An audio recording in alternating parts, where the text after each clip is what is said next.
जय श्री राधे कृष्णा।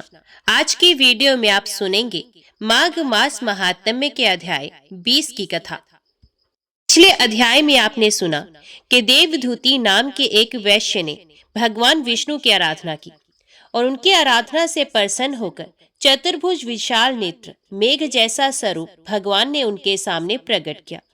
भगवान को स्पष्ट देखकर प्रसन्नता के मारे उसकी आंखों में आंसू भर आए और कृत्य कृत्य होकर उसने भगवान को प्रणाम किया।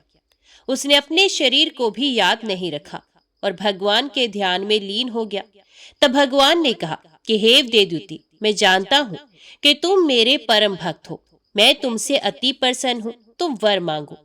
इस प्रकार भगवान के वचन सुनकर प्रेम के मारे लड़खड़ाती हुई वाणी में कहने लगा कि हे देवादिदेव, अपनी माया से शरीर धारण करने वाले आपका दर्शन देवताओं को भी दुर्लभ है।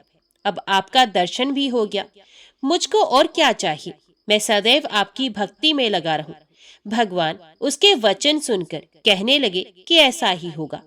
तुम्हारे तप में कोई बाधा नहीं पड़ेगी। जो मनुष्य तुम्हारे कहे गए स्तोत्र को पढ़ेगा उसकी मुझ में अचल भक्ति होगी। उसके धर्म कार्य सांगोपांग होंगे और उसकी ज्ञान में परम निष्ठा होगी। इतना कहकर भगवान अंतर ध्यान हो गए। तब देवनिधि कहने लगे कि हे महर्षि, जैसे गंगा जी में स्नान करने से मनुष्य पवित्र हो जाता है, वैसे ही भगवान की इस कथा को सुनकर मैं पवित्र हो गया। कृपा करके उस स्तोत्र को कहिए जिसे उस ब्राह्मण ने भगवान को प्रसन्न किया। लोमश जी कहते हैं, उस स्तोत्र को पहले गरुड़ जी ने पढ़ा, उनसे मैंने सुना। हे विप्र, ये स्तोत्र अध्यात्म विद्या का सार, पापों का नाश करने वाला है। वासुदेव सर्वव्यापी चक्रधारी सज्जनों के प्रिय जगत के स्वामी श्री कृष्ण को नमस्कार है। जब स्तुति करने वाला विचार करे कि सभी जगत विष्णु में है, तो किसकी स्तुति की जाए। जिस भगवान के श्वास वेद हैं, फिर कौन सी स्तुति उनकी प्रसन्नता के लिए की जा सकती है। जिसको वेद नहीं जान सकते, ना वाणी ना मन जान सकता है, उसकी स्तुति में अज्ञानी क्या कर सकता है। सारा चर अचर संसार जिसकी माया से चक्र की तरह घूम रहा है, इसी से हे प्रभु आप चक्रधारी कहलाते हो। ब्रह्मा विष्णु आप ही हो। सारे संसार को उत्पन्न करने वाले ब्रह्मा को भी आप उत्पन्न करने वाले हो। जब जीव शरीर को धारण करता है, तब उसमें ज्ञान उत्पन्न होता है। तुम सब सुखों के दाता हो, इसमें कोई संदेह नहीं। आपसे संपूर्ण सुखों को देने वाली बुद्धि उत्पन्न होती है। आप ही पांच कर्मेंद्री, पंच महाभूत तथा मन के विविध भाव हो। ब्रह्मा विष्णु रुद्र की कल्पना से आप संसार की कल्पना इसी प्रकार करते हो जैसे पिता पुत्री की। कवियों में जो रूप शोभा देता है, उन निर्गुण विष्णु भगवान को मैं नमस्कार करता हूँ। जिसमें ज्ञान रखने से श्रुतियों में कहे हुए कर्मों को लोग करते हैं, उस परम ब्रह्म को मैं नमस्कार करता हूँ। मैं उस सत्य रूप हरि को, जिसको योगी लोग सब प्राणियों में आत्म रूप में देखते हैं, उपासना करते हैं, जिसको अद्वैत कहते हुए गाते हैं और यज्ञ करते हैं, उस माधव भगवान को नमस्कार करता हूँ। मनुष्यों को माया तथा मोह में पैदा हुए विचित्र आभास, अहंकार तथा ममता को जानकर खो देते हैं, उन भगवान को मैं नमस्कार करता हूँ। संसार में मनुष्यों के मोहरूपी वायु से सदा भभकने वाली ज्वाला आपके चरण कमल की छाया पहुंचने से नहीं जलाती। जिसके स्मरण मात्र से मोह अज्ञान रोग दुख दूर हो जाते हैं, उस अनंत रूप को नमस्कार करता हूँ। जिसमें मिल जाने पर और किसी दूसरे की इच्छा नहीं रहती, जिसको जानकर अद्वैतवादी आत्मा को देखते हैं। यदि विष्णु शब्द का अर्थ है और उसके विषय का ज्ञान एक ही होता है, तो इस सत्य से हे माधव इस संसार की माया में फंसकर तेरे ही ध्यान में रत रहता। यदि वेदांत दर्शन में भगवान सारे संसार में व्याप्त है, तो इसी सत्य से भगवान में भरी निर्विघ्न भक्ति हो। जो बीज नहीं है तो भी बिना बीज के स्वयं विद्यमान है, सो वह विष्णु भगवान रूपी रंग से हमारे बीज के टुकड़े टुकड़े कि जो सृष्टि स्थिति तथा लय के लिए ब्रह्मा विष्णु महेश तीन रूप धारण करते हैं और कार्य में सत्य रज और तम इन तीनों गुणों में विद्यमान है, वे भगवान मुझ पर प्रसन्न हो। जो प्राणियों के हृदय रूपी मंदिर में निर्मल देव वास करते हैं, वे भगवान मुझ पर प्रसन्न हो। जो अविद्यापूर्ण संसार का त्याग करता है। जगन में आप हो, आपका बनाया हुआ विश्व आनंद करता है। आपके त्याग करने पर अपवित्र हो जाता है, उसका साथ करने पर भी तुम बिना साथ के बने रहते हो, विकार रहित, जिनके चारवाक पंचभूत योग से पैदा हुआ चैतन्य मानते हुए उपासना करते हैं। जैन लोग आपको शरीर का परिणाम मानते हैं और सांख्यवादी तुम्ही को प्रकृति से परे पुरुष मानकर ध्यान करते हैं। जन्म इत्यादि से रहित चैतन्य रूप सदा आनंद स्वरूप उपनिषद जिसकी महिमा गाती हैं। आकाश आदि पंच महाभूत, देह मन बुद्धि इंद्रियां, सब कुछ तुम ही हो, तुमसे अलग और कुछ नहीं। तुम ही सब प्राणियों को उत्पन्न करने वाले हो और मुझको शरण देने वाले हो। तुम अग्नि, रवि, इंद्र, होम, मंत्र, क्रिया तथा फल सब तुम ही हो। कर्म के फल देने वाले वैकुंठ में तुम्हारे सिवाय कोई नहीं है। मैं तुम्हारी शरण में हूँ। सब प्राणियों के हेतु तथा उनको शरण देने वाले तुम ही हो। जैसे युवा पुरुष की युवती में और युवती की युवा में प्रीति होती है, वैसे मेरी प्रीति तुम में हो। जो पापी भी आपको प्रणाम करता है, उसको यमदूत ऐसे नहीं देखते जैसे उल्लू सूर्य को।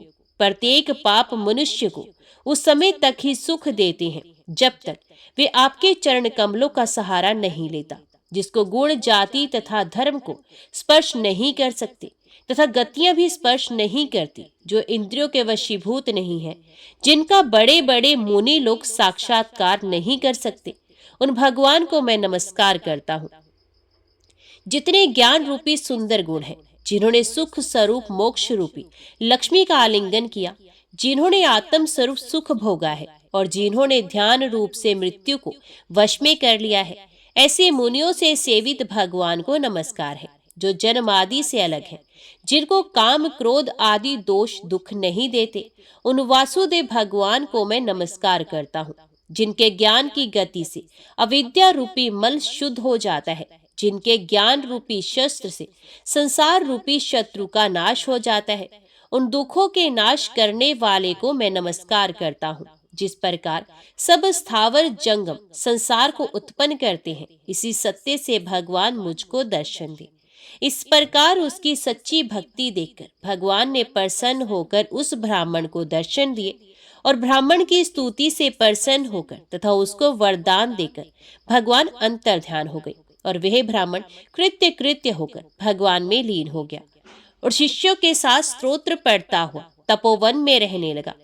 जो कोई स्तोत्र को पढ़ता अथवा सुनता है, उसकी बुद्धि पाप में नहीं लगती और ना ही बुरा फल देखता है। इसके कीर्तन से मनुष्यों की बुद्धि, मन तथा इंद्रियां स्वस्थ होती हैं। जो भक्ति पूर्वक इसके अर्थ को विचार कर इसका जप करता है, वे वैष्णव पद को प्राप्त होता है। इसके सदैव पढ़ने से मनोवांछित कार्य सिद्ध हो जाते हैं। मनुष्य सुपुत्र पाता है तथा धन, पराक्रम आदि चिरायु प्राप्त करता है। इसके पाठ से बुद्धि, धन, यश, कीर्ति, ज्ञान तथा धर्म बढ़ते हैं। दुष्ट ग्रहों की शांति होती है। ये व्याधियों व अनिष्टों को दूर करता है, दुर्गति से तारता है। इसके पढ़ने से सिंह, व्याघ्र, चोर, भूत, देव, पिशाच और राक्षस का भय नहीं रहता। जो भगवान का पूजन करके इस स्तोत्र को पढ़ता है, वे पापों से ऐसे ही अलग रहता है जैसे जल पंख से कमल। जो इस स्तोत्र को एक काल, 2 काल या 3 काल पढ़ता है, यह अक्षय फल प्राप्त करता है। जो मनुष्य प्रातः काल इस स्तोत्र का पाठ करता है, वह इस लोक और परलोक में अक्षय सुख पाता है। वेद द्युति का बनाया हुआ ये स्तोत्र भगवान को अत्यंत प्रिय है और भगवान के दर्शन कराने वाला है। योग सागर नाम का ये स्तोत्र परम पवित्र है। कोई भक्ति पूर्वक इसको पढ़ता अथवा सुनता है, वे विष्णु लोक को जाता है। ओम नमो भगवते वासुदेवाय नमः। इस पृथ्वी पर सौराष्ट्र नामक एक विख्यात राजा हो गए हैं, जो बड़े पराक्रमी थे। उन्होंने अनेक यज्ञों का अनुष्ठान किया था और वे संग्राम में कभी पीठ नहीं दिखाते थे। राजा के मंत्री की आराधना से प्रसन्न होकर भगवान सूर्य ने राजा को बहुत बड़ी आयु प्रदान की थी। राजा के 100 स्त्रियां थीं, किंतु वे उनकी भांति बड़ी आयु से युक्त न होने के कारण समय अनुसार मृत्यु को प्राप्त हुई। इसी प्रकार धीरे धीरे राजा के मंत्री और सेवक भी काल के गाल में चले गए। उन सब के अभाव में राजा का चित्त उद्विग्न रहने लगा। प्रतिदिन उनकी शक्ति क्षीण होने लगी। उन्हें वीर से हीन एवं दुखी जानकर विमर्द नाम के एक राजा ने आक्रमण किया और उनको राज्यच्युत कर दिया। राज्य से च्युत होने पर वे विरक्त हो वन में चले गए और झेलम नदी के तट पर रहकर तपस्या करने लगे। वे गर्मी में पंच अग्नि सेवन करते, बरसात में मैदान में रहकर वर्षा के जल को शरीर पर सहते और जाड़े की ऋतु में पानी के भीतर शयन करते, निराहार रहते एवं उत्तम व्रतों का पालन करते। एक बार वर्षा काल में जबकि वे तपस्या कर रहे थे, लगातार कई दिनों तक वृष्टि होती रही। इससे बाढ़ आ गई। राजा भी जल की प्रखर धारा में बह गए। चारों ओर अंधकार छा रहा था। जल में बहते बहते उन्हें संयोगवश एक हरिणी मिल गई। उन्होंने उसकी पूंछ पकड़ ली, फिर उस प्रवाह के साथ बहते और अंधकार में इधर उधर भटकते हुए राजा किसी तरह तट पर पहुंचे। वहां भी बहुत दूर तक कीचड़ थी, जिसको पार करना अत्यंत ही कठिन था। तथापि वे हरिणी की पूंछ से खींचते हुए उस कीचड़ से पार हो एक वन में जा पहुंचे। हरिणी के स्पर्श से उन्हें आनंद का अनुभव होने लगा। उस अंधकार में भ्रमण करते हुए वे कामदेव के वशीभूत हो गए। राजा को अनुरागवश अपनी पीठ का स्पर्श करते जान उस वन के भीतर मृगी ने कहा, राजन, आप कांपते हुए हाथों से मेरी पीठ का स्पर्श क्यों करते हैं? आपके कार्य की सिद्धि तो किसी और ही प्रकार से हो गई है।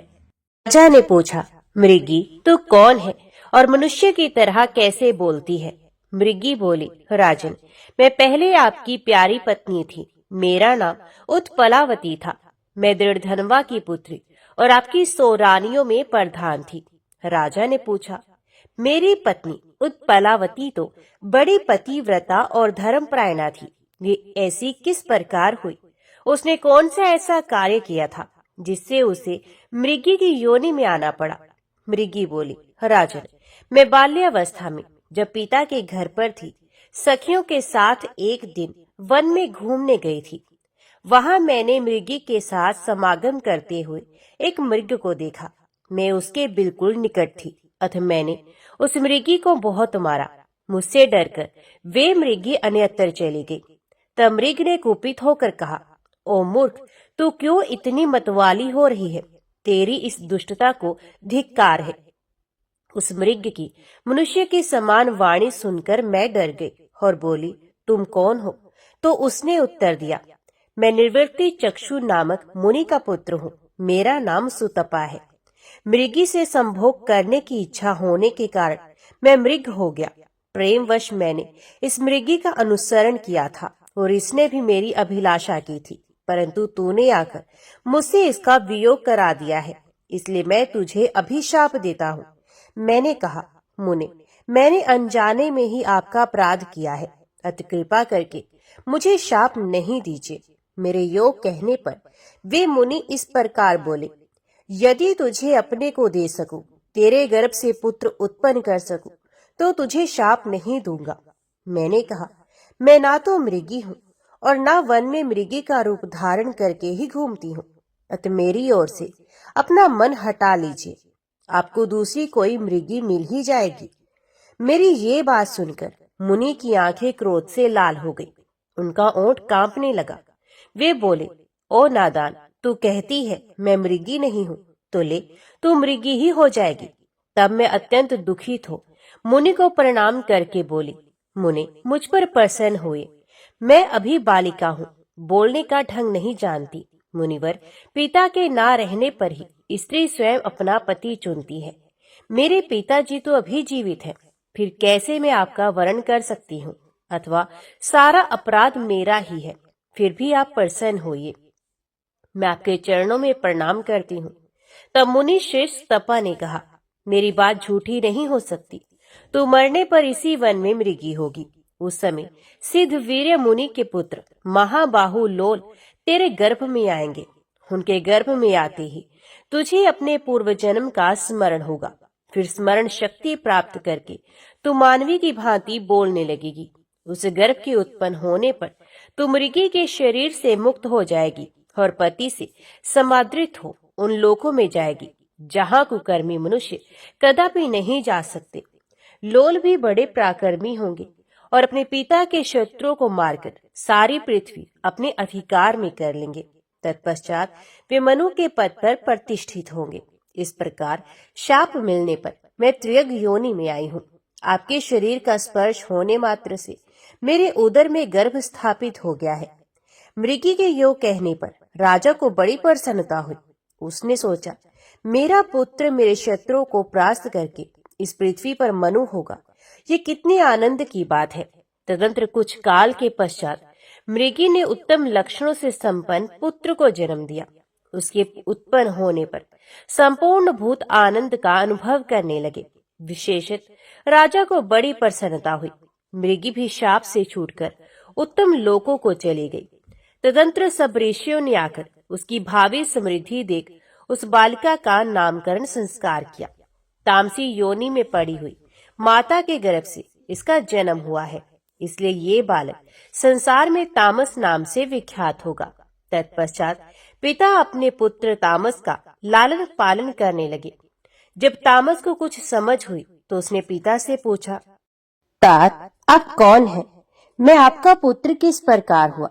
मेरी माता कौन है और आप किस लिए यहाँ पर आए हैं? ये सब सच सच बताइए। तब पिता ने अपने राज्य से च्युत होने आदि से लेकर सब वृतांत पुत्र को बताया। ये सब बातें सुनकर तामस ने भगवान सूर्य की आराधना की और उनसे उपसंहार सहित संपूर्ण दिव्य अस्त्र प्राप्त किए। अस्त्र शस्त्रों का ज्ञाता होकर उसने संपूर्ण शत्रु को परास्त किया और उन्हें पिता के पास ले आकर उनकी आज्ञा मिलने पर छुटकारा दिया। वे सदा अपने धर्म के पालन में लगा रहता था। उसके पिता भी शरीर त्यागने के पश्चात तप और यज्ञ से उपार्जित पुण्य लोकों में गए। सारी पृथ्वी को जीतकर तामस राजा हुआ और फिर मनु के पद पर प्रतिष्ठित हुआ। अब तामस मनवंतर का वर्णन सुनो। उसमें सत्य, सुधि, सुरूप और हरि ये 4 देवगण हुए। इनमें से एक एक गण में 27 देवता हैं। उन देवताओं के इंद्र का नाम शिखी था।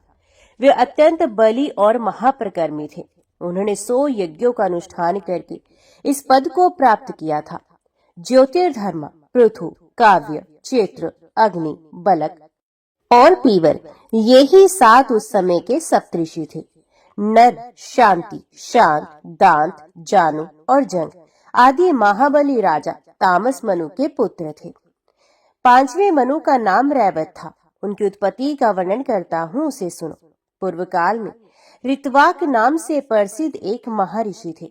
उनके बहुत समय तक कोई पुत्र नहीं हुआ। दीर्घ काल के पश्चात हुआ भी तो रेवती नक्षत्र के अंतिम चरणों में उसका जन्म हुआ। उन्होंने बालक के जात कर्म आदि संस्कार विधि पूर्वक संपन्न किए, उपनयन आदि भी कराए, किंतु वे सुशील ना हो सका। जब से उसका जन्म हुआ तभी से वे महर्षि भी दीर्घ काल व्यापी रोग से ग्रस्त हो गए।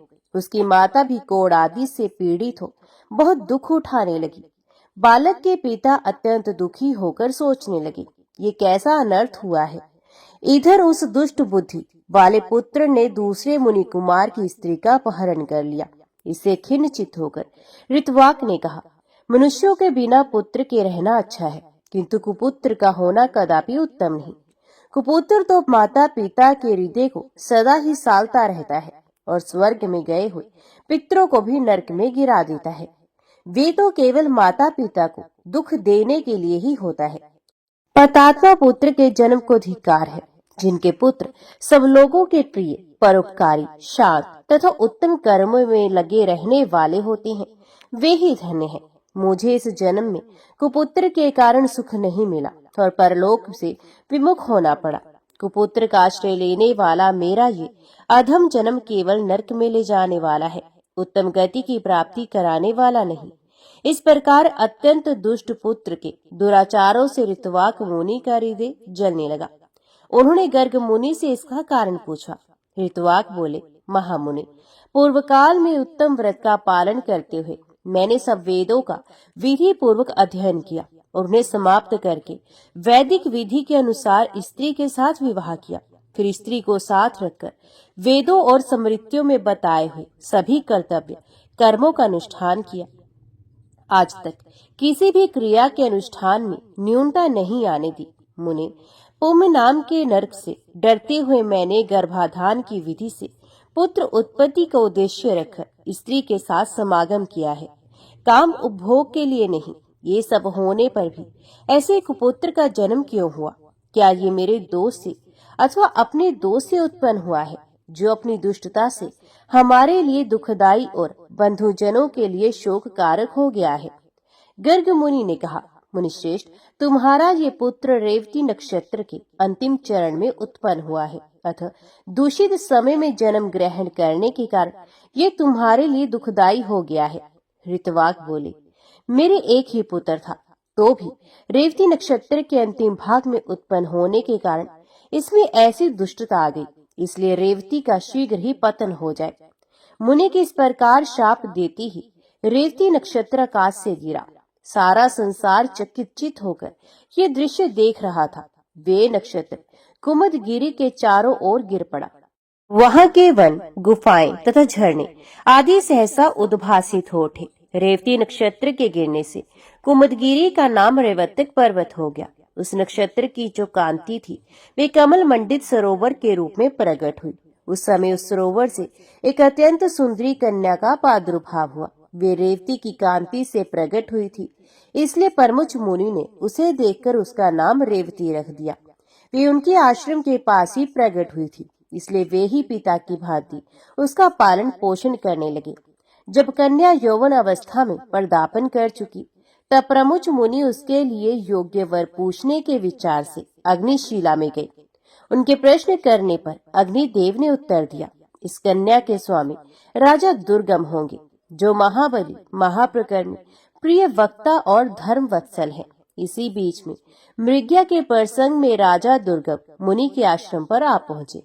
वे प्रिय व्रत के वंश में उत्पन्न अत्यंत बलवान और पराक्रमी थे। उनके पिता का नाम विक्रमशील था और वे कालिंदी के गर्भ से उत्पन्न हुए थे। आश्रम में पहुंचने पर जब उन्हें ऋषि नहीं दिखाई दिए, तब उन्होंने रेवती को प्रिय कहकर संबोधित किया और पूछा, सुंदरी, बताओ तो सही, मुनि श्रेष्ठ प्रमुख इस आश्रम से कहाँ गए हैं? मैं उन्हें प्रणाम करना चाहता हूँ।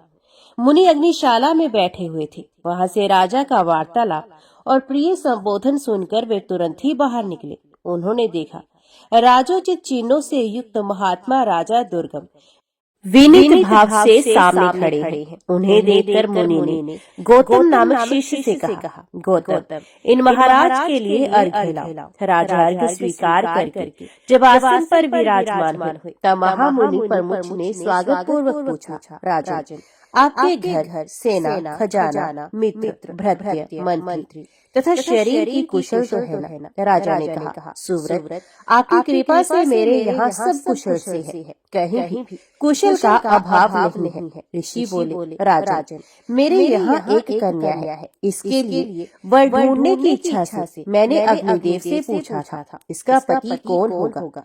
अग्निदेव ने कहा, राजा दुर्गम ही इसके स्वामी होंगे, इसलिए अब आप मेरी दी हुई इस कन्या को ग्रहण करें। आपने भी प्रिय कहकर इसको संबोधित किया है, अब क्यों विचार करते हैं?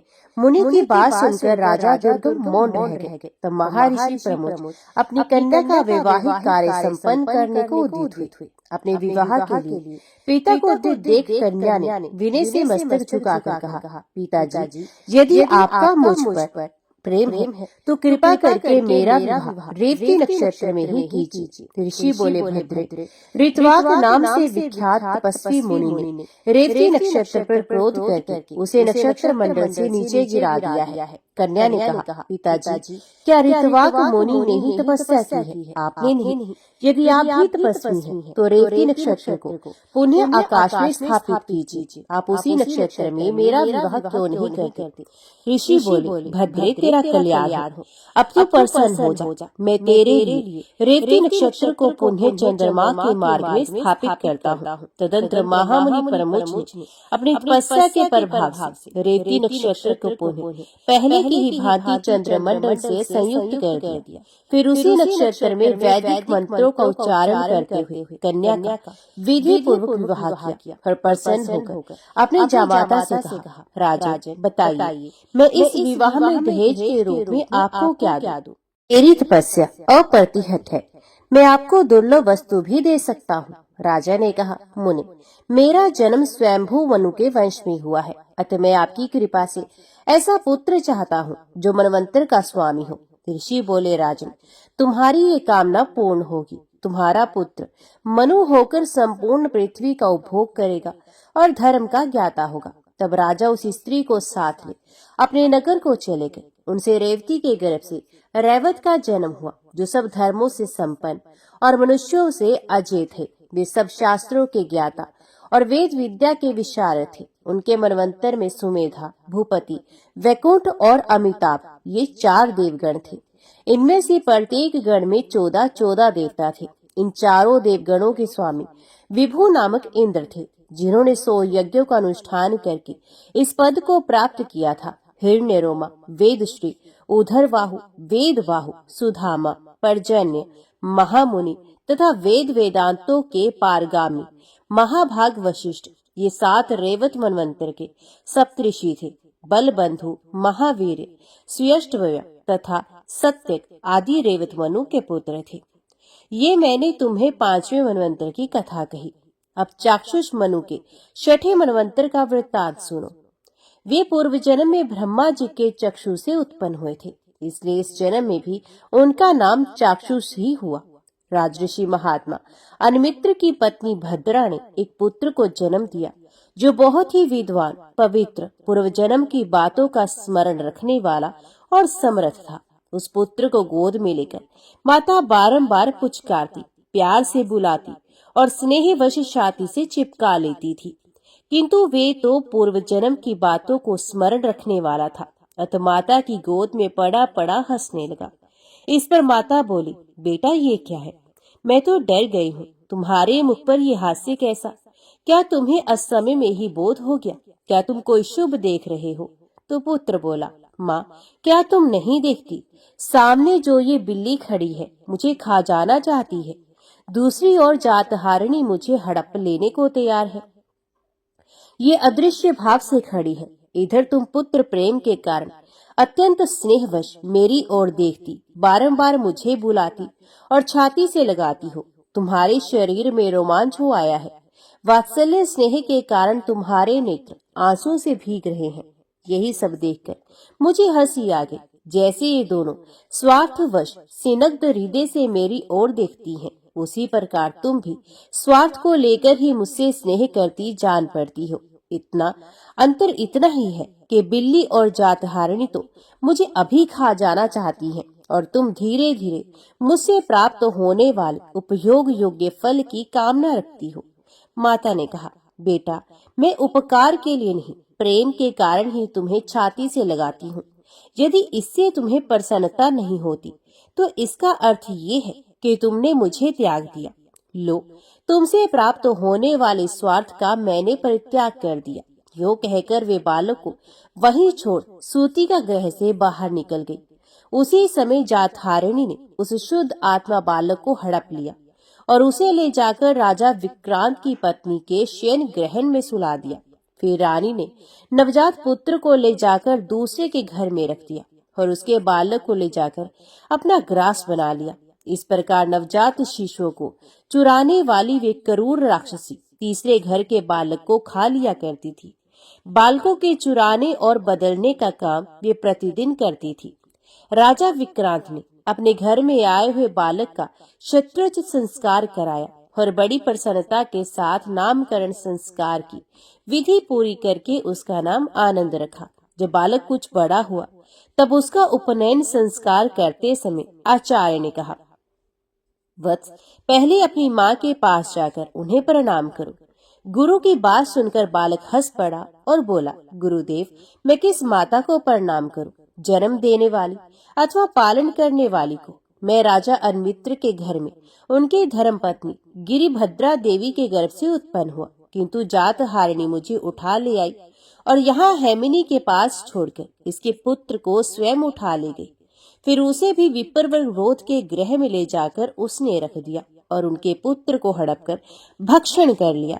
रानी हेमनी का पुत्र वहां ब्राह्मणोचित संस्कार के साथ पालित हो रहा है और मेरा यहाँ आप संस्कार कर रहे हैं। मुझे आपकी आज्ञा का पालन करना है। अतः बताइए किस माता के पास प्रणाम करने के लिए जाऊं? गुरु बोले, बेटा ये बड़ा गहन संकट उपस्थित हुआ। मेरी समझ में तो कुछ भी नहीं आता। मोह से मेरी बुद्धि भ्रांत हो रही है। आनंद ने कहा, ब्रह्म ऋषि, संसार की ऐसी ही व्यवस्था है। इसमें मोह के लिए कहाँ अवसर है? सोचिए तो, कौन किसका पुत्र है और कौन किसका बंधु?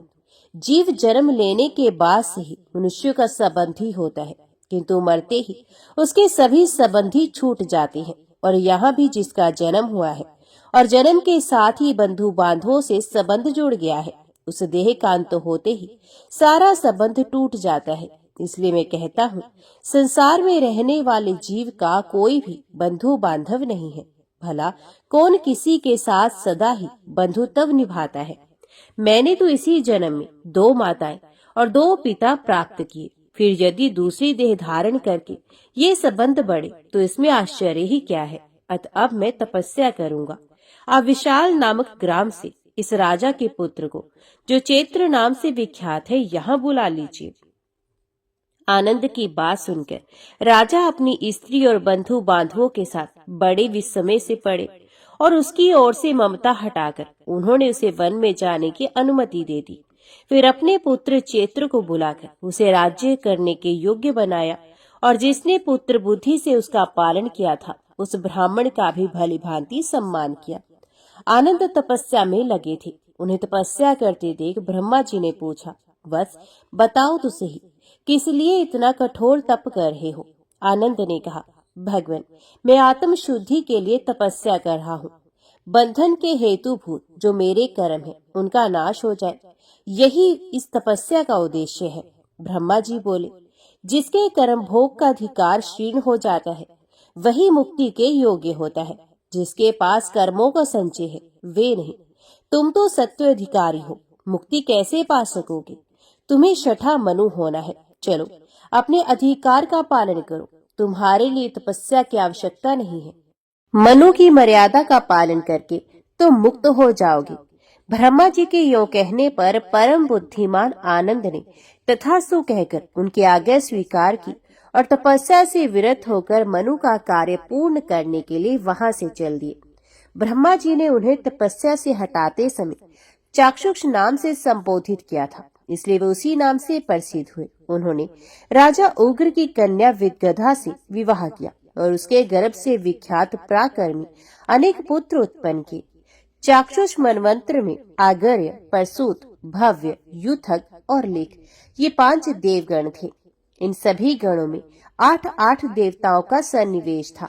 सब देवता यज्ञ भोजी एवं अमृताशु थे। इन सबके स्वामी मनोजव नामक इंद्र थे, जिन्होंने 100 यज्ञों का अनुष्ठान करके देवताओं का आधिपत्य प्राप्त किया था। उस समय सुमेधा, विरजा, हविष्यमान, उत्पन्न, मधु, अतिनामा और सहिष्णु ये 7 सप्तऋषि थे। उरु, पुरु और शत्रु आदि महाबली नरेश चाक्षुष मनु के पुत्र थे, जिन्होंने इस पृथ्वी का राज्य किया। इस समय वैवस्वत नाम के 7वें मनु राज्य करते हैं। उनके मनवंतर में जो देवता आदि हुए हैं उनका वर्णन सुनो। विश्वकर्मा की पुत्री संज्ञा भगवान सूर्य की पत्नी है। उनके गर्भ से वैवस्वत मनु का जन्म हुआ, जो विख्यात, यशस्वी और अनेक विषयों के ज्ञान में पारंगत थे। विवस्वान के पुत्र होने के कारण ही वे वैवस्वत कहलाए। जब भगवान सूर्य संज्ञा की ओर देखते तो वे अपनी आंखें बंद कर लेती थी। इससे रुष्ट होकर सूर्य ने संज्ञा से ये निष्ठुर वचन कहा, ओ मूर्खे, तू मुझे देखकर सदा नेत्रों का संयम करती, आंखें मूंद लेती है। इसलिए तेरे गर्भ से प्रजाजनों का संयम शासन में रखने वाला यम उत्पन्न होगा। ये सुनकर संज्ञा देवी भय से व्याकुल हो उठी। उनकी दृष्टि चंचल हो गई। ये देख सूर्य ने फिर कहा, तूने इस समय मुझे देखकर अपनी दृष्टि चंचल की है, इसलिए चंचल लहरों से युक्त नदी तेरी कन्या के रूप में उत्पन्न होगी। तदनंतर पति के शाप से संज्ञा ने एक पुत्र और एक पुत्री को जन्म दिया। पुत्र का नाम यम और पुत्री का नाम यमुना हुआ। महानदी हुई। संज्ञा सूर्य के तेज को बड़े कष्ट से सहन करती थी। ये उसके लिए असहनीय था। उसने सोचा, क्या करूं, कहाँ जाऊं? कहाँ जाने से मुझे शांति मिलेगी और मेरे स्वामी मुझ पर कुपित भी नहीं होंगे। इस तरह अनेक प्रकार से विचार करके प्रजापति कुमारी संज्ञा ने पिता के घर का आश्रय लेना ही ठीक समझा। वहां जाने के लिए उदित होकर उसने अपनी छाया को ही सूर्यदेव की पत्नी बनाया और उससे कहा, तू इस घर में रह और मेरी ही तरह सब संतानों तथा भगवान सूर्य के प्रति भी उत्तम बर्ताव करना। यूं कहकर संज्ञा देवी अपने पिता के घर चली गई। वहां उन्होंने त्वष्टा प्रजापति का दर्शन किया। उन्होंने भी बड़े आदर के साथ पुत्री का स्वागत सत्कार किया।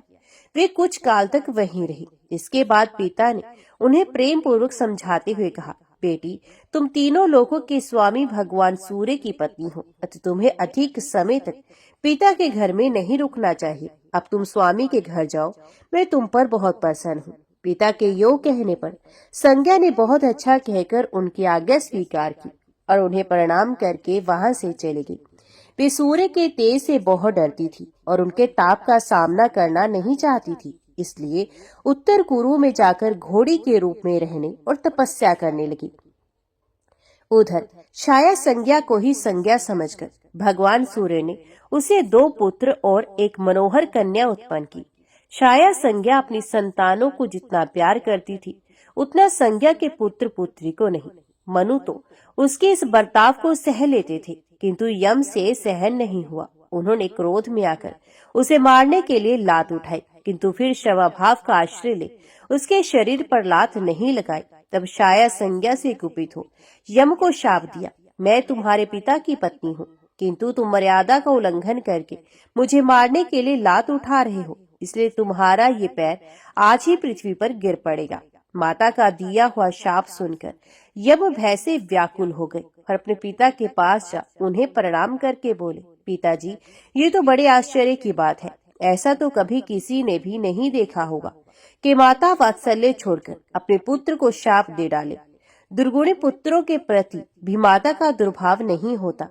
यमराज की ये बात सुनकर सूर्य ने छाया संज्ञा को बुलाकर पूछा, संज्ञा कहाँ गई? वे बोली, नाथ, मैं ही तो त्वष्टा प्रजापति की कन्या और आपकी पत्नी संज्ञा हूँ। आपने मुझसे ही ये संतान उत्पन्न किए हैं। सूर्य ने कई बार घुमा फिरा कर पूछा, किंतु उसने सच्ची बात नहीं बताई। तब सूर्य देव उसे शाप देने को तैयार हुए। ये देख उसने सब बातें ठीक ठीक बता दी।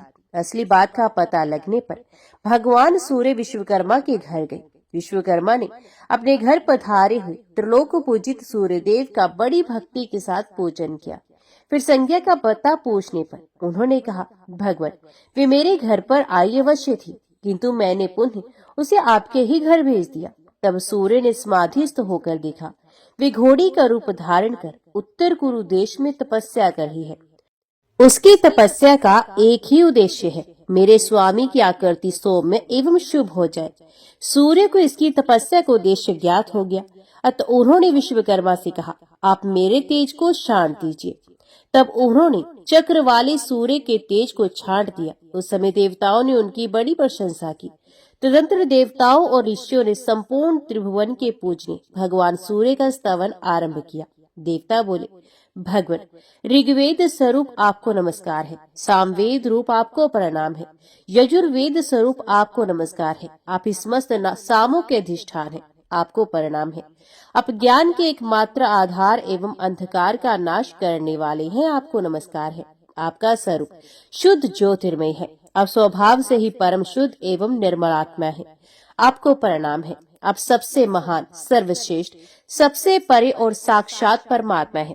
आपका स्वरूप संपूर्ण जगत में व्यापक है, आप सबकी आत्म रूप है, आपको नमस्कार है। आप सबकी उत्पत्ति के कारण ज्ञान का चिंतन करने वाले पुरुषों के प्राप्तव्य स्थान सूर्य स्वरूप तथा प्रकाशात्मक रूप है, आपको नमस्कार है। प्रभा का विस्तार करने वाले आपको नमस्कार है। दिन की सृष्टि करने वाले आपको प्रणाम है। रात्रि के हेतु भी आप ही हैं तथा संध्या और चांदनी की सृष्टि भी आप ही करते हैं, आपको नमस्कार है।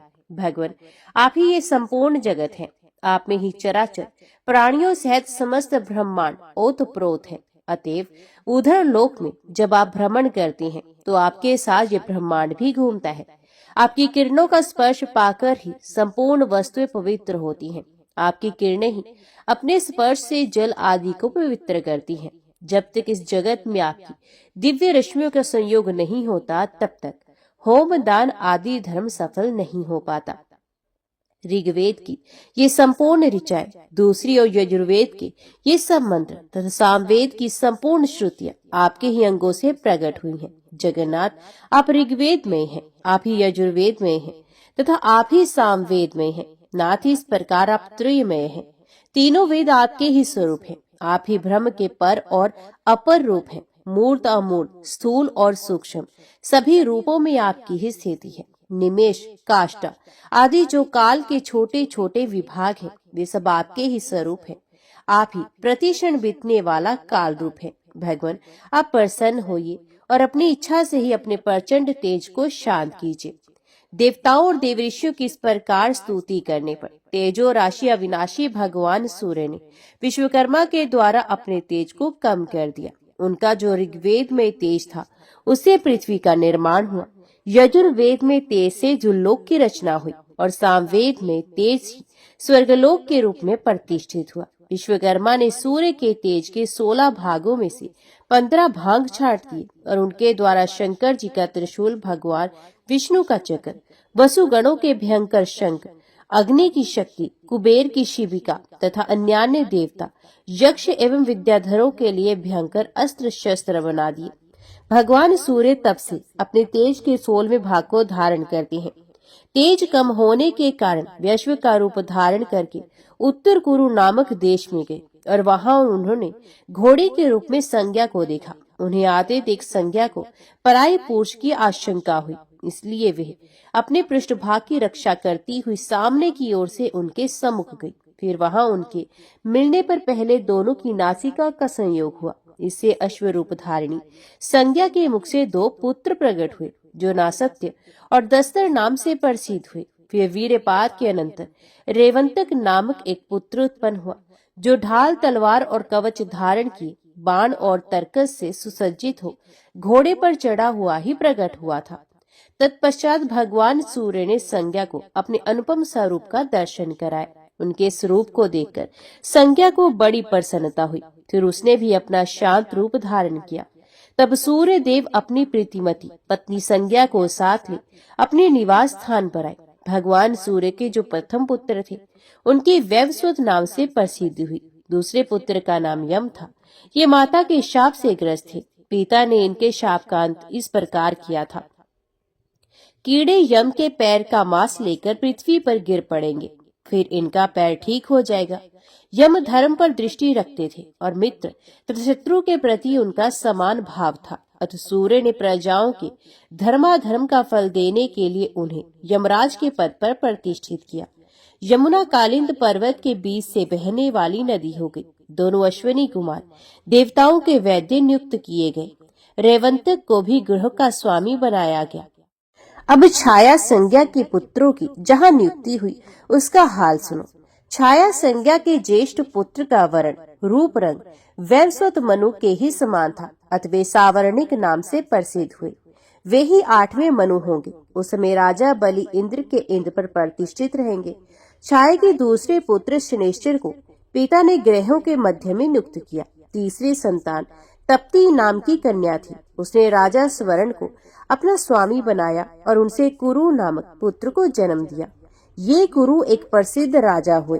वैवस्वत मनवंतर में 8 देवगण माने गए हैं। उनके नाम इस प्रकार हैं: आदित्य, वसु, रुद्र, साध्य, विश्वदेव, मरुत, भृगु तथा अंगिरा। इनमें आदित्यगण, मरुदगण तथा रुद्रगण कश्यप जी के पुत्र हैं। साध्यगण, वसुगण और विश्वदेवगण ये धर्म के पुत्र हैं। भृगुगण भृगु के और अंगिरस गण महर्षि अंगिरा के पुत्र हैं। ये सब मारीच सर्ग है। मरीचिच नंदन कश्यप की संतान होने के कारण इन्हें मारीच कहते हैं। इस मनवंतर में जो इंद्र है उनका नाम ऊर्जस्वी है। ये महात्मा यज्ञ भाग के भोक्ता है। भूत, भविष्य और वर्तमान में जो इंद्र होते हैं उन सबका लक्षण एक सा ही समझना चाहिए। अब वर्तमान त्रिलोकी का वर्णन सुनो। भूरलोक तो ये पृथ्वी है, अंतरिक्ष को दूरलोक या भूवर लोक माना गया है और दिव्य लोक को स्वरलोक कहते हैं। अत्रि, वशिष्ठ, कश्यप, गौतम, भारद्वाज, विश्वामित्र तथा जमदग्नि यही इस मनवंतर के सप्तऋषि हैं। इक्ष्वाकु, नृग, धृष्ट, श्रेयाति, नरश्यंत, नाभाग, अरिष्टि, कुरुष और पृष्ठर ये 9 वैवस्वत मनु के पुत्र कहे गए हैं। इस प्रकार मैंने तुमसे ये वैवस्वत मनवंतर का वर्णन किया है। इसका श्रवण और पाठ करने से मनुष्य सब पापों से छूट जाता है और महान पुण्य का भागी होता है। क्रोष्टुकी बोले, महामुने, आपने स्वयंभू आदि 7 मनुओं का वर्णन किया तथा उनके मनवंतरों में जो देवता, राजा और मुनि हुए थे उनको भी बताया। इस कल्प में जो दूसरे 7 मनु होंगे उनका परिचय दीजिए तथा उनके मनवंतरों में जो देवता आदि होने वाले हैं उनका भी वर्णन कीजिए। मार्कंडे जी ने कहा, ब्राह्मण, छाया संज्ञा के पुत्र सावरणी का नाम मैं तुम्हें पहले बता चुका हूँ। अब सब बातों में अपने बड़े भाई वैवस्वत मनु के ही समान है। वे ही 8वें मनु होंगे। परशुराम, व्यास, गालव, दीप्तिमान, कृप, ऋष्यशृंग तथा अश्वत्थामा ये 7 सवर्णी मनवंतर में सप्तऋषि होंगे। सुतपा, अमिताभ और मुख्य ये 3 देवगण होंगे। इनमें से प्रत्येक गण पृथक पृथक 20-20 देवताओं का समुदाय होगा। तप, स्तप, शुक्र, द्युति, ज्योति, प्रभाकर, प्रभास, दयत, धर्म, तेज, रश्मि तथा वक्रतु आदि देवता सुतपा गण के 20 देवताओं के अंतर्गत है। प्रभु, विभु और विभास आदि देवता अमिताभ नामक द्वितीय गण के 20 देवताओं के अंतर्गत है। तीसरे गण के जो 20 देवता है उनमें दम, दांत, रित, सोम और विंत आदि प्रधान है। ये मुख्य गण के देवता कहे गए हैं। ये सभी मनवंतर के स्वामी होंगे। ये मरीचि नंदन प्रजापति कश्यप के ही पुत्र है। विरोचन के पुत्र बलि इनके इंद्र होंगे। वे बलि आज भी अपनी प्रतिज्ञा के बंधन से बंधकर पाताल लोक में विराजमान है। विरजा, अर्ववीर, निर्मोह, सत्यवान, कृति तथा विष्णु आदि सावरणी मनु के पुत्र होंगे। ओम नमो भगवते वासुदेवाय नमः। भक्त लाखा जी जाति के गौड़ ब्राह्मण थे। राजपुताने के एक छोटे से गांव में उनका घर था। लाखा जी विशेष पढ़े तो नहीं थे, परंतु विष्णु सहस्त्रनाम और गीता उनको कंठस्थ थे और भगवान में उनका अटूट विश्वास था। ये खेती का काम करते थे। इनकी स्त्री खेमाबाई बड़ी साध्वी और पतिव्रता थी। घर का सारा काम तो करती, खेती के काम में भी पति की पूरी सहायता करती थी और पति की सेवा किए बिना तो उसका नित्य का व्रत ही पूरा नहीं होता था। वे नित्य प्रातः काल स्नान करके पति के दाहिने चरण के अंगूठे को धोकर पीती। लाखा जी को संकोच होता, वे मना भी करते, परंतु खेमाबाई के आग्रह के सामने उनकी कुछ भी न चलती। उनके 2 संतान थी, एक पुत्र और दूसरी कन्या। पुत्र का नाम था देवा और कन्या का गंगाबाई। पुत्र के विवाह की तो जल्दी नहीं थी, परंतु धर्म भीरु ब्राह्मण को कन्या के विवाह की बड़ी चिंता थी। चेष्टा करते करते समीप के ही एक गांव में योग्य वर मिल गया। वर के पिता संतोषी ब्राह्मण थे। संबंध हो गया और समय पर लाखा जी ने बड़े चाव से अपनी कन्या गंगाबाई का विवाह करके उसे ससुराल भेज दिया। इस समय गंगाबाई की उम्र 12 वर्ष की थी। देवा उम्र में बड़ा था, परंतु उसका विवाह कन्या के विवाह के 2 साल पीछे किया गया। बहू घर में आई। बहू का नाम था लिच्छमी। वे स्वभाव में साक्षात लक्ष्मी ही थी। इस प्रकार लाखा जी सब तरह से सुखी थे। लाखा जी का नियम था रोज सवेरे गीता जी का एक पूरा पाठ करना और रात को सोने से पहले पहले विष्णु सहस्त्रनाम के 50 पाठ कर लेना। उनके मुख से पाठ होता रहता और हाथों से काम। ये नियम जब वे 10 वर्ष के थे तभी पिता ने दिलाया था, जो जीवन भर अखंड रूप से चला। इसी नियम ने उन भगवत विश्वास रूपी परम निधि प्रदान की। सदा दिन एक से नहीं रहते। ना मालूम प्रारब्ध के किस संयोग से कैसे दिन बदल जाते हैं। लाखा जी के जमाता को सांप काट गया और विधि के विधानवश 25 वर्ष की युवावस्था में भी अपनी 22 वर्ष की पत्नी और माता पिता को छोड़कर चल बसा। जब लाखा जी को ये समाचार मिला तब उन्होंने बड़े धीरज के साथ अपनी स्त्री खेमाबाई और पुत्र तथा पुत्रवधू को अपने पास बुलाकर कहा, देखो, संसार की दृष्टि से हम लोगों के लिए ये बड़े ही दुख की बात हुई है। दुख इस बात का इतना नहीं है कि जवाई मर गए। जीवन मरण सब प्रारब्धधीन है, इन्हें कोई टाल नहीं सकता। दुख तो इस बात का है कि गंगाबाई का जीवन दुख रूप हो गया। यदि हम लोग अपने व्यवहार बर्ताव से गंगाबाई का दुख मिटा सके तो हमारा सारा दुख दूर हो जाए। उसके दुख दूर होने का उपाय ये है कि हम यहाँ ले आए। हम लोग स्वयं विषय भोगों का त्याग करके उसे श्री भगवान की सेवा में लगाने का प्रयत्न करें।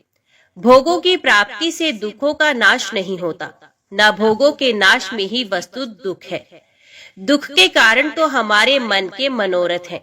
एक भी भोग ना रहे, अति आवश्यक चीजों का भी अभाव हो, परंतु मन यदि अभाव का अनुभव ना करके सदा संतुष्ट रहे, उसमें मनोरथ ना उठे, तो कोई भी दुख नहीं रहेगा। इसी प्रकार भोगों की प्रचुर प्राप्ति होने पर भी जब तक किसी वस्तु के अभाव का अनुभव होता है और उसको प्राप्त करने की कामना रहती है, तब तक दुख नहीं मिट सकते। यदि हम लोग चेष्टा करके गंगाबाई के मन से उसके पति के अभाव को भुला दे सके और उसकी सदा भाव रूप परम पति भगवान के चरणों में आसक्ति उत्पन्न कर दे, तो वे सुखी हो सकती है। यद्यपि यहाँ के सारे संबंध इस शरीर को लेकर ही हैं, तथापि जब तक संबंध है तब तक हम लोगों को परस्पर ऐसा बर्ताव करना चाहिए जिससे हमारे मन भोगों से हटकर भगवान में लगे और हमें परम कल्याण रूप श्री भगवान की प्राप्ति हो।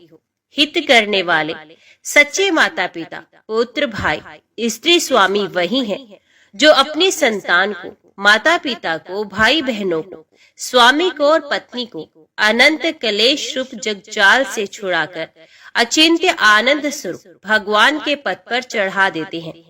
हम लोगों को भी यही चाहिए कि हम शोक छोड़कर नित्य शोक रूप संसार सागर से गंगाबाई को पार लगाने का प्रयत्न करें। लाखा जी की स्त्री, उनके पुत्र, देवा तथा पुत्र वधू सभी का लाखा जी के वचनों पर पूरा विश्वास था। वे सब प्रकार से उनके अनुगत थे। अतः लाखा जी के इन वचनों का उन पर बड़ा प्रभाव पड़ा और उन्होंने कहा, अब गंगाबाई को यहाँ ले आइए।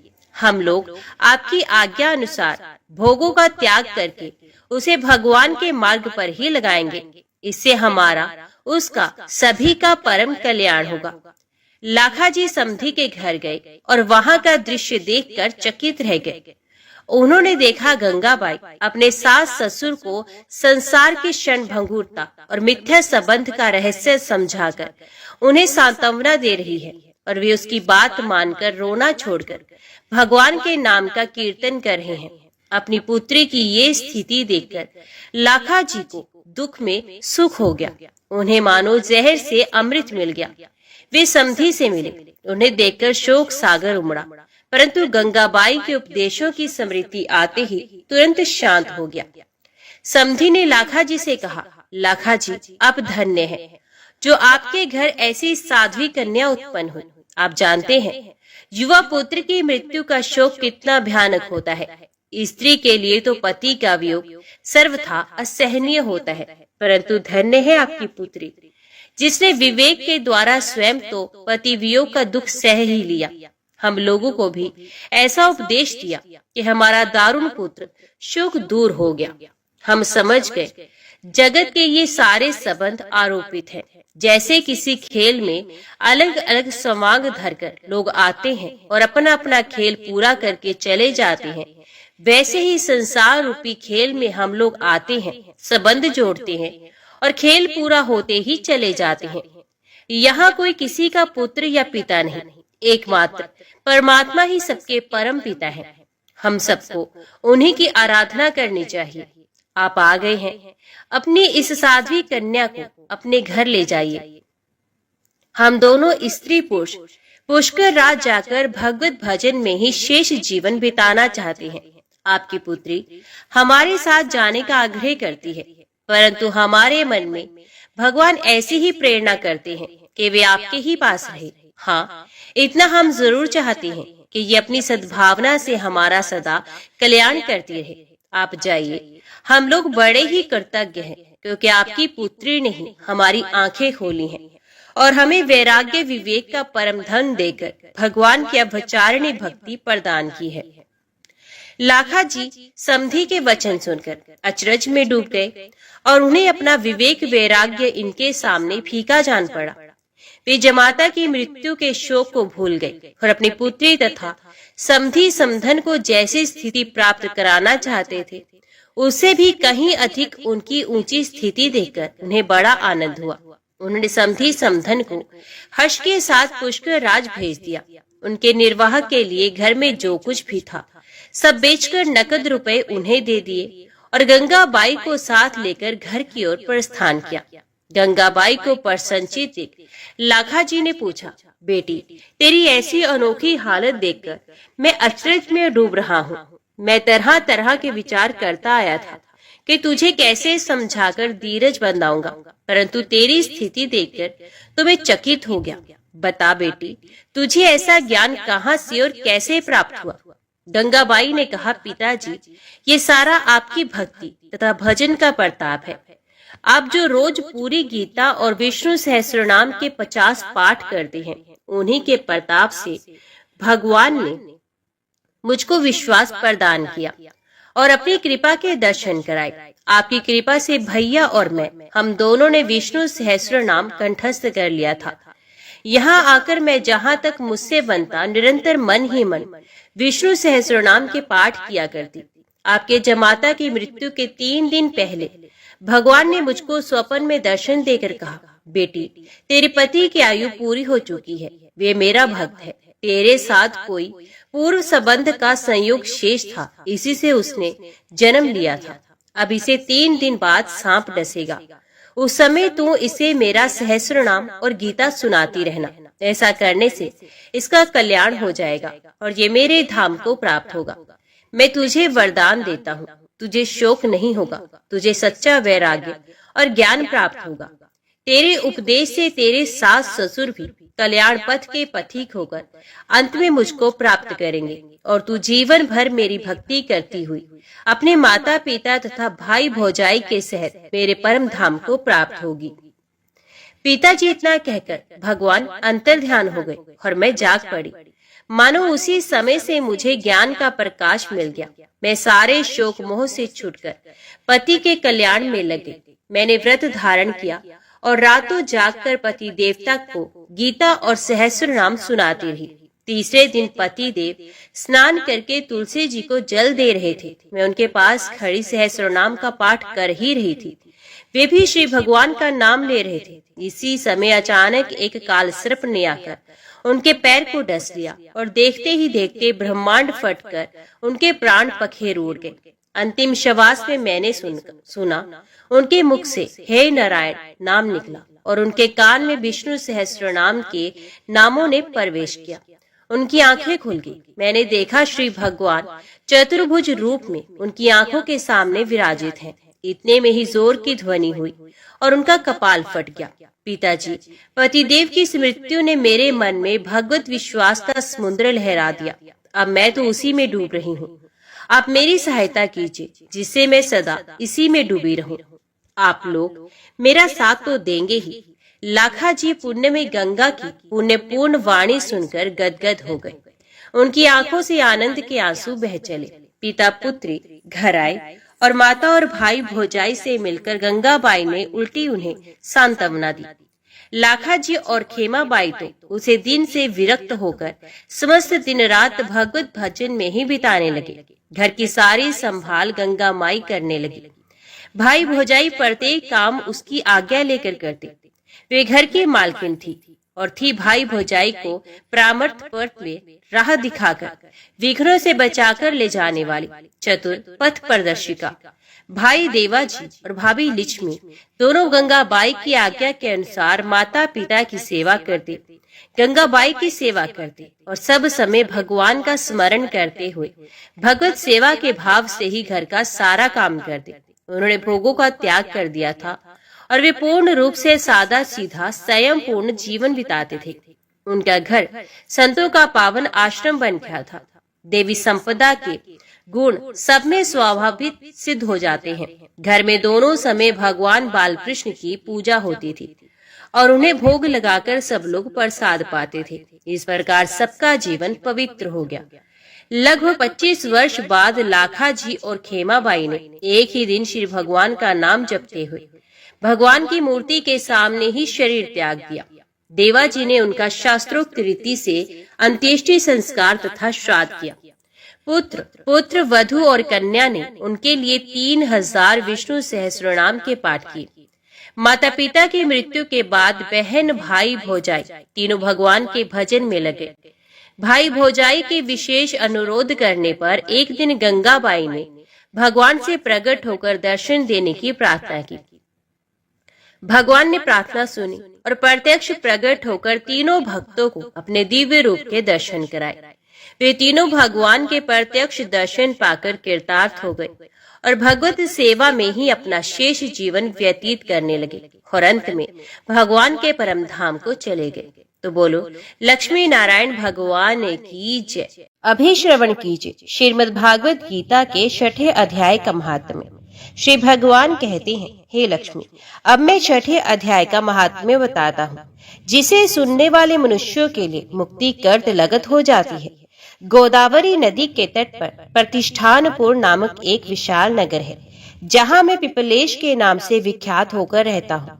उस नगर में जानश्रुति नामक एक राजा रहते थे, जो भूमंडल की प्रजा को अत्यंत प्रिय थे। उनका प्रताप मार्तंड मंडल के प्रचंड के तेज के समान जान पड़ता था। प्रतिदिन होने वाले उनके यज्ञ के धुएं से नंदन वन के कल्प वृक्ष इस प्रकार काले पड़ गए थे, मानो राजा की असाधारण दानशीलता देखकर वे लज्जित हो गए हों।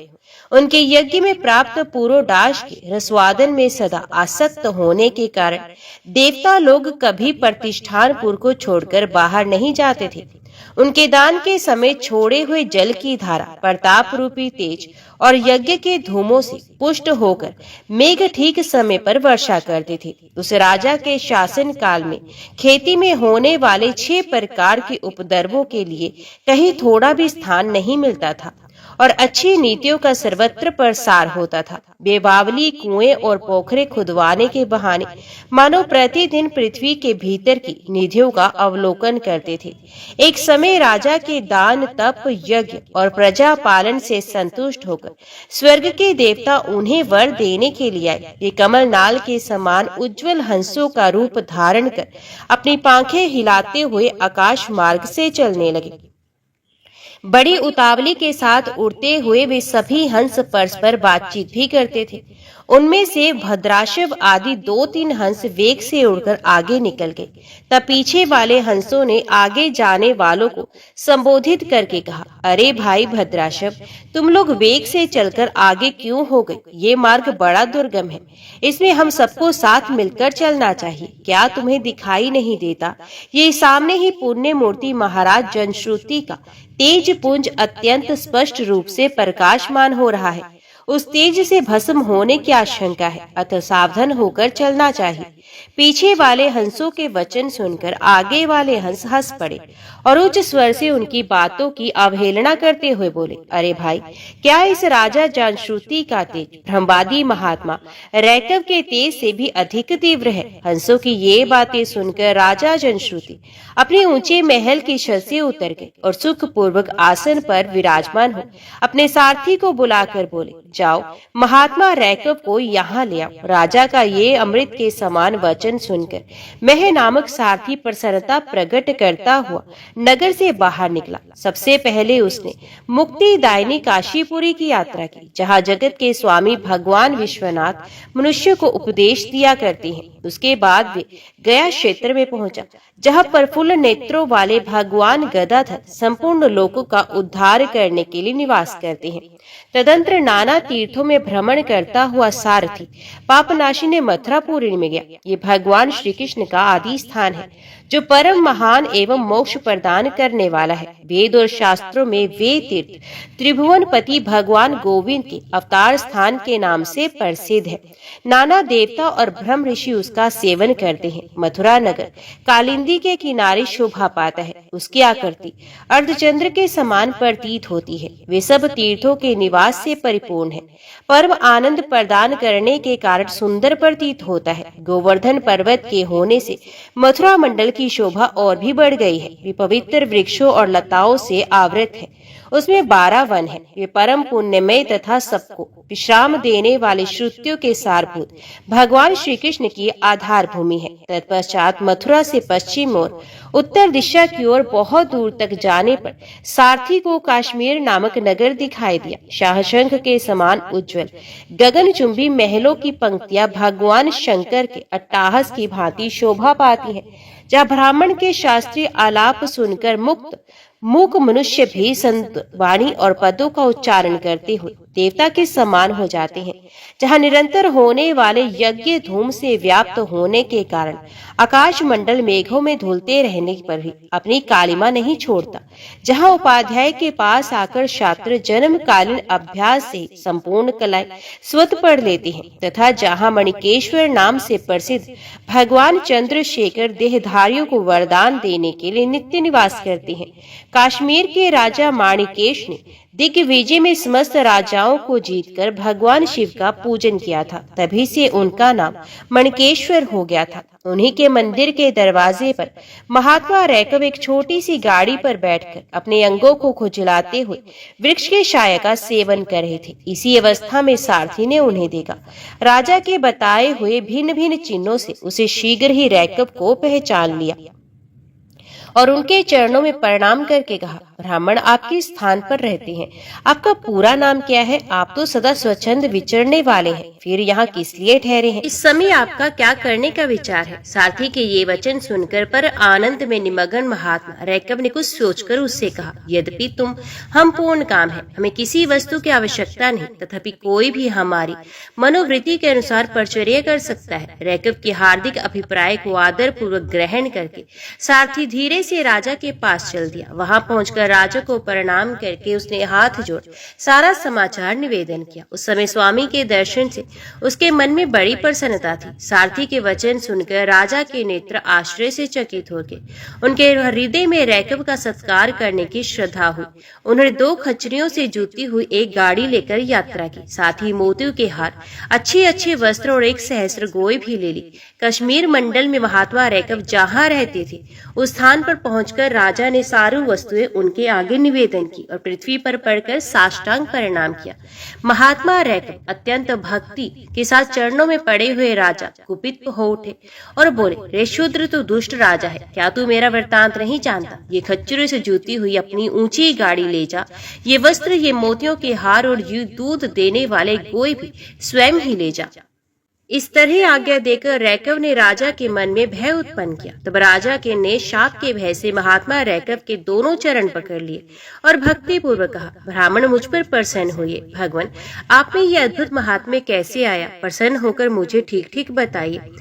रैकव ने कहा, राजन, मैं प्रतिदिन गीता के 6ठे अध्याय का जप करता हूँ, इससे मेरी तजोराशि देवताओं के लिए दुस्सह है। तदंतर परम बुद्धिमान राजा जनश्रुति ने यत्न पूर्वक महात्मा रैकव से गीता के 6ठे अध्याय का अभ्यास किया। इससे उन्हें मोक्ष की प्राप्ति हुई। इधर रैकव भी भगवान मणिकेश्वर के समीप मोक्षदायक गीता के 6ठे अध्याय का जप करते हुए सुख से रहने लगा। हंस का रूप धारण करके वरदान देने के लिए आए हुए देवता भी विस्मित होकर स्वेच्छा अनुसार चले चले गए। जो मनुष्य सदा इस एक ही अध्याय का जप करता है वे भी भगवान विष्णु के ही स्वरूप हो जाता है, इसमें तनिक भी संदेह नहीं। ओम नमो भगवते वासुदेवाय नमः। जय श्री राधे कृष्णा। आज की वीडियो में इतना ही। उम्मीद करती हूँ वीडियो आपको पसंद आई होगी। वीडियो पसंद आई हो तो वीडियो को लाइक और चैनल को सब्सक्राइब जरूर कीजिएगा। जय श्री हरि लिखकर कमेंट बॉक्स में अपनी हाजिरी और अपने सुझाव देना ना भूलेगा। तो मिलते हैं अगली कथा अगली वीडियो के साथ। तब तक के लिए देखते व सुनते रहिए। जय मां कंजर, जय माता दी।